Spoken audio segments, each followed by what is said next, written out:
What was the biggest challenge in terms of getting that final strike or just getting that final out tonight? Just miss-execution tonight, plain and simple. Wasn't, like you said, we had 2 outs a lot of times and just wasn't able to make that, that last pitch. What is it? And you said missed execution. It's obvious, like what what you mean by that. But just in terms of trying to work on that, maybe fine-tune that against the greatest hitters in the world, what's the biggest thing you can take and work on?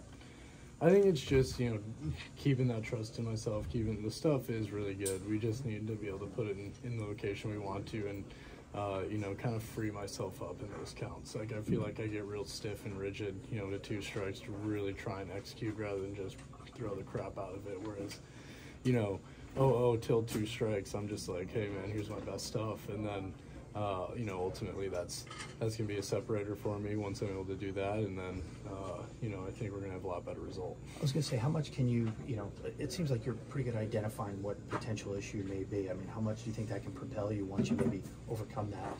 No, certainly. And that's, you're always looking for those things to get better at. And, you have starts like tonight where there's a lot of things you can get better at.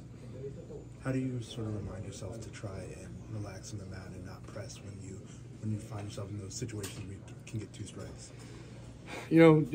It's easy to look behind and see, Cabrian and Alika and, those guys who constantly been making plays for me and just, deep breath, hey, man, hit the ball and play. These guys are going to make plays. And, that's that. We need to just execute better and give those guys a better chance. Quinn, with pitch mix right now, not a lot of curveballs today, a lot of fastballs. Is that something that, is a conscious thing? I mean, we saw more sliders as the game went on, it felt like. But just how you're using your pitches right now, where do you think you're at? Yeah, no, I think that's always going to be shifting and improving. Right now I'm more focused on, executing the pitches that, I am throwing. That mix is always going to vary a little bit dependent on the lineup. And, yeah, it's just about executing.